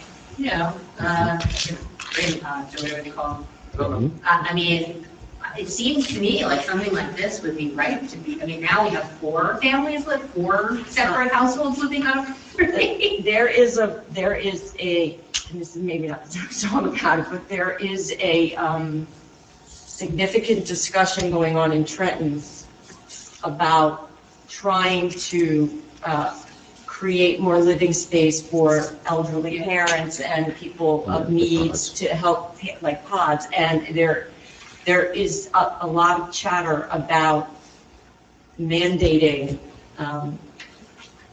that garages and things be allowed to be. I don't know how far it's going to go, but there's discussion. So some towns may pick up on it. So if we make that, I guess my point is, were we to ever enact the ordinance that says you can do that, and we put in this as a condition, no living space, what happens? The ordinance would override the condition. Okay. But for now, there are still people that will make an application or try to get away. I'm not saying you're going to. No. Would try to get away with using their garage as living space. And if they get caught, you have a condition saying that you absolutely can't. And then if they want to make that application, it's another hurdle that they'd have to come to the board to make that request. I mean, I don't want to make it burdensome and unfair. If everyone else is suddenly allowed to use their garage, it's fine. I don't want to, I just, not that it's fine, but I don't want to put extra burdens on it. It's just something to consider. No, it would be overridden. It would be preempted. Okay. And that would all get tied in, I believe, to with the affordable housing issue. And maybe if a town has a shortage of affordable housing units, and they may go to the court and say, well, the only way we can meet your definition is to allow for these granny flats. We're booked up otherwise. And this is not beyond the realm of possibility. This has come up in discussions that I've participated in when we talked about fulfilling our affordable housing obligations.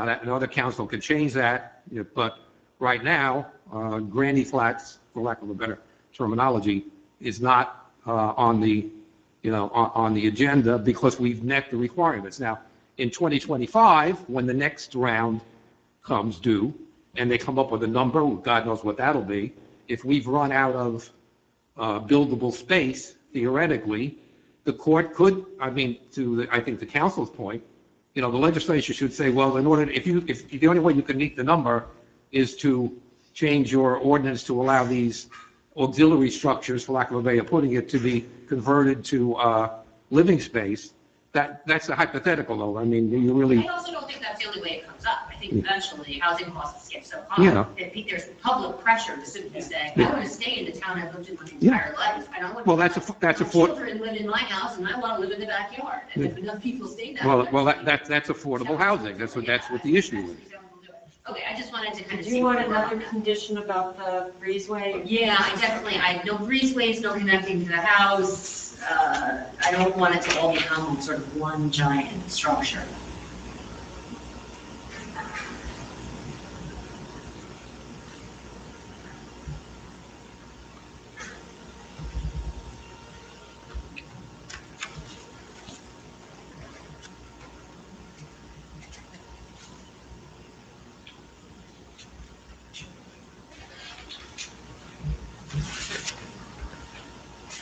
What about aesthetics? Do you want the color of it to match the home? Yes? I mean, if you're going to stipulate to that.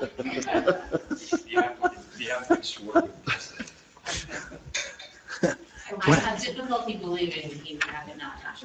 You may, but the next guy who owns it may not. Yeah. That's true. That's true. We're waiting to paint the house and do some repairs that need to be done. Quite honestly, you'd be better off if you painted them the same color as your neighbors, so it looked like it was their. Yeah. Well, I have some termites in the front porch too I have to take care of. Don't extend the porch. That's the next project, but I don't think I need permits to repair. Not to repair. Not to repair. However, if you Don't drive. make it any bigger. Right. No. If you drive down Linden, you'll see two repairs under construction now that are slightly bigger No. than What was originally was originally planned, yeah. Can't wait to get my rocker and go sit. We have to. Are we done with those conditions? We have 1, 2, 3, 4. Five, six. It was his motion, so. No, I'm okay with those conditions. Okay. What material is your house made out of? Hmm? Is it wood shingle? Yes, it's all wood. Do you- Yeah, no.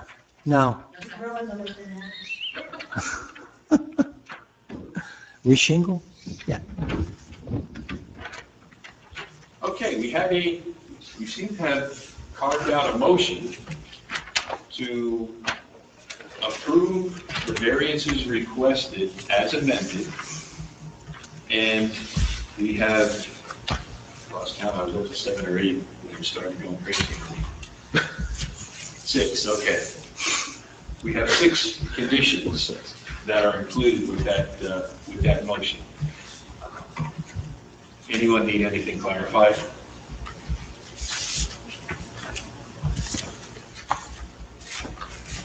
Just for the record, yeah, it's okay with those conditions? Yeah, I don't have any problem with them. All right, then, we have a motion. I would entertain a second. I'll second it. A motion and a second. This one, Kevin, does require a roll call vote. Here we go. Mr. Ryan, Yes. Mrs. Murphy Braddix, I'll vote yes. Mr. Mathewson, Yes. Vice Chair Weston, No. Mr. McGinley. I would say no.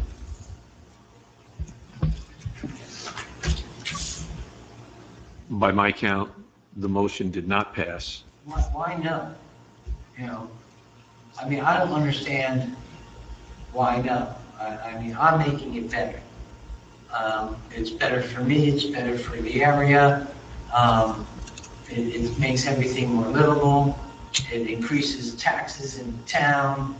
The purpose of the garages is to help service me so that I can keep my cars and have a place to work, because I take care of my whole family. Everybody lives in the house and we have a lot of stuff, so we need extra storages, and this is the purpose of those garages coming up. I mean, you know, I'm a little disappointed. I mean, I was told early, well, not from here, but when I first started, all I had to do was draw it on my survey and send it in, and there'd be no problems putting the garage up. But because I'm not conforming and pre-existing, that I had to go through the board in order to get it. And I was honestly led to believe that it wouldn't be an issue. And I just can't understand why I'm being turned down. I don't see a valid reason in my mind that you're turning me down. So if you could explain it to me, you know.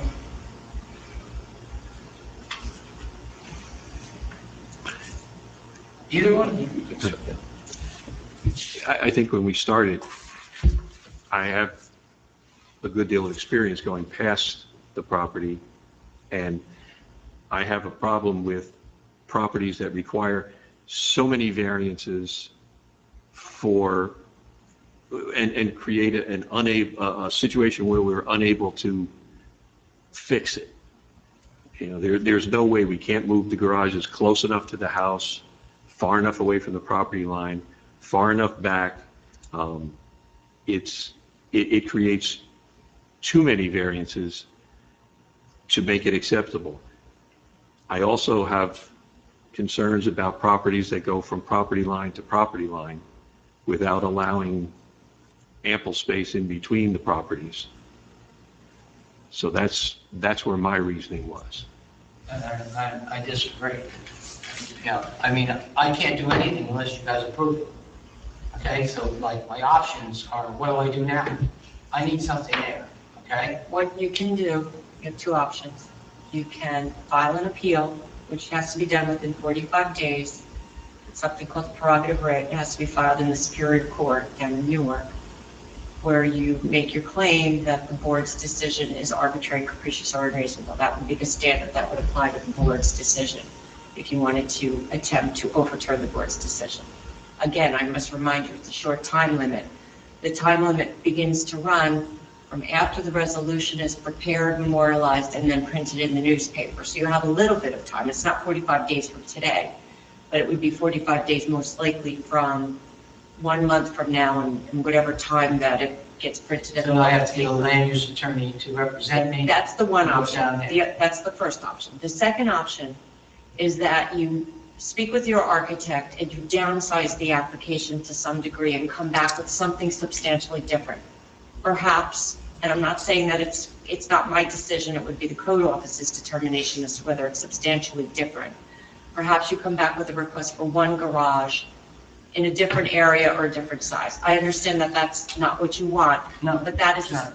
another option to make another application that is substantially different than this one. You can't come back with the same application because this board has already decided. So your options are an appeal in the Superior Court or a different application before the board. I mean, I could also put up a 10 by 10 shed at the end of the driveway and need no permits or no permission to do that because it's less than 100 square feet. And that's legal.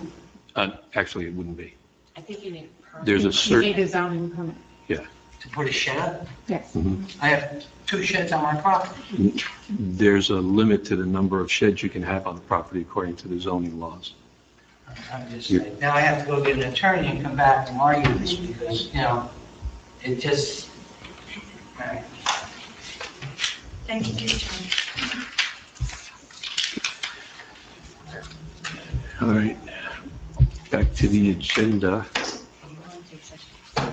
Yeah. Okay.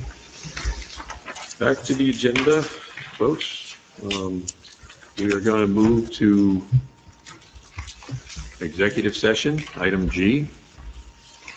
Okay, so That's your motion to go into executive session, and then we go off the record, and then we come back on the record to make a motion to adjourn the public meeting. So, can we figure this out? I'm sorry? Can, who? Yeah, okay. Cut, Yeah. Rich? And then we're going to go back on.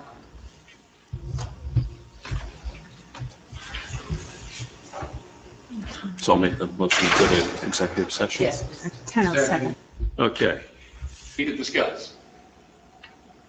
Hearing none, did I hear a motion to adjourn? I did, yeah, you did. Okay. I make a motion to adjourn. Thank you. We'll stand adjourned at 10:38 PM. Okay, funny story.